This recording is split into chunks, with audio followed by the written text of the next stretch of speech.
que a última parte do nosso bloco de ligações covalentes vai falar sobre uma diferença muito pertinente para você entender entre os tipos de compostos que são formados por ligações covalentes. Vê só, acompanha comigo.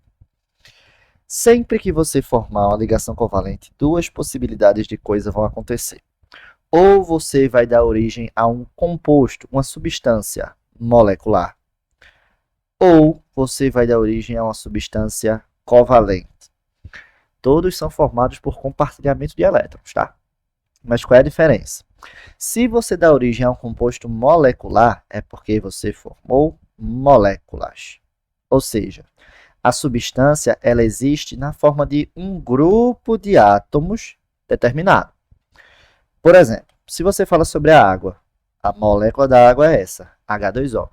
Essa é a menor coisa que precisa existir para eu chamar de água. Se você tiver H2O e H2O, você tem duas moléculas de água. Se você botar mais uma, você tem 3 moléculas de água. Para eu chamar o composto de água, tem que ter 2 hidrogênios ligados a um oxigênio. Quando você forma um composto covalente, você dá origem a uma rede de átomos. Não existe um número determinado de átomos para você dizer que aquela substância é aquela substância. Isso aqui está mostrando para a gente um arranjo de átomos de carbono dentro do diamante.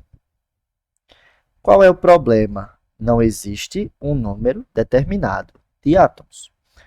Um diamante pequeno é um diamante formado por uma pequena quantidade de átomos.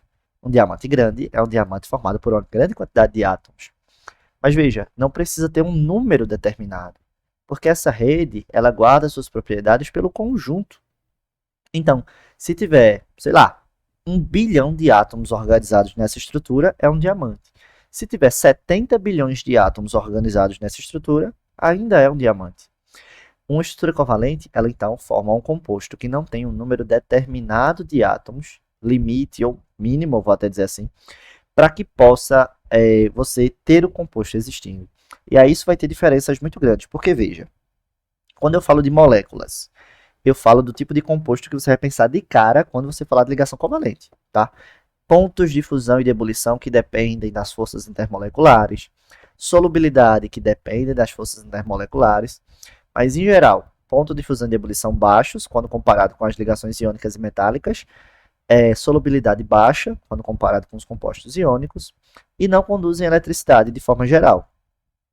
Quando você fala sobre os compostos covalentes, aí o buraco é um pouco mais embaixo. Por quê? Porque aqui não existe força intermolecular. Para você pegar o diamante e você derreter ele, você tem que literalmente quebrar as ligações covalentes que existem na rede. Então, todo composto covalente, tá?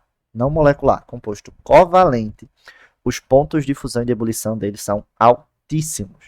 Por quê? Porque você precisa quebrar a ligação covalente, tá? Então, guarda essa diferença entre eles. Essencialmente, compostos covalentes são compostos formados por carbono, tá?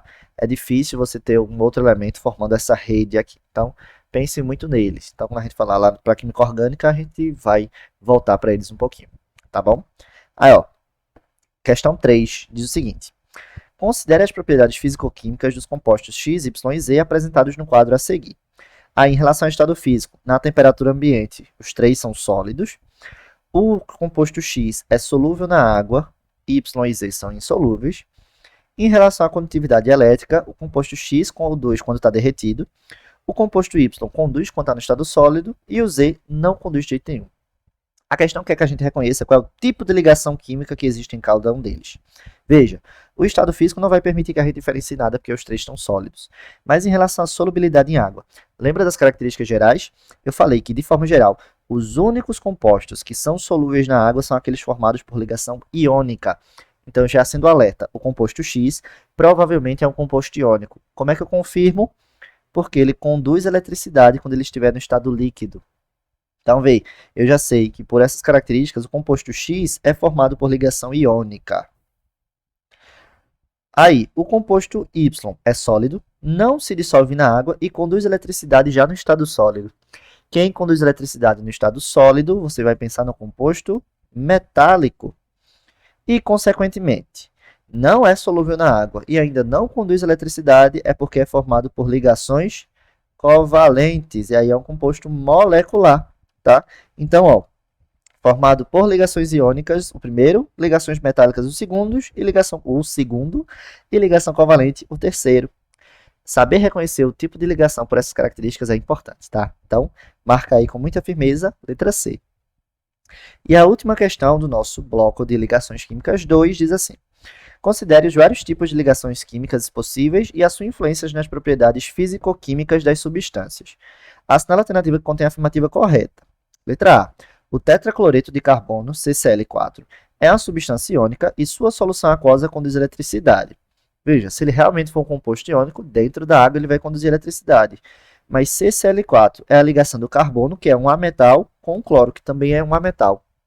Ligação entre ametais é ligação covalente, então ele não é uma substância iônica, ele é uma substância molecular, é uma molécula formada por ligações covalentes. Consequentemente, sua dissolução na água não vai gerar condução de eletricidade. Letra B. O cobre é uma substância molecular e tende a conduzir eletricidade no estado sólido. Cobre é um metal. Metal, ele dá origem a uma substância metálica, tá? Esqueça a letra B. Letra C. Substâncias metálicas como o hélio não formam ligações entre si. Hélio é um gás nobre. Se ele é um gás nobre, ele realmente não forma ligações, mas ele não é metálico, tá? Ele é uma substância gasosa, simplesmente, acabou-se, individual, sozinha. Letra D. Substâncias moleculares tendem a ter pontos de ebulição maiores do que os compostos iônicos? Está errado, porque lembre que a substância molecular, para você mudar o estado físico, você rompe forças intermoleculares. Substâncias iônicas, para você mudar o estado físico, você rompe a própria ligação iônica, ou seja, é muito mais intensa do que a força intermolecular. Então, só sobra para a gente a letra E. Substâncias moleculares como metanol contêm ligações covalentes, porque aqui você só tem ametal, hidrogênio e ametal, e não são boas condutoras de eletricidade, exatamente porque uma característica geral das substâncias moleculares é não conduzirem eletricidade. Beleza? A gente encerra por aqui o nosso bloco de ligações químicas 2. Aí, embora responder os exercícios, já sabe, né? Qualquer coisa, manda mensagem para mim que a gente responde.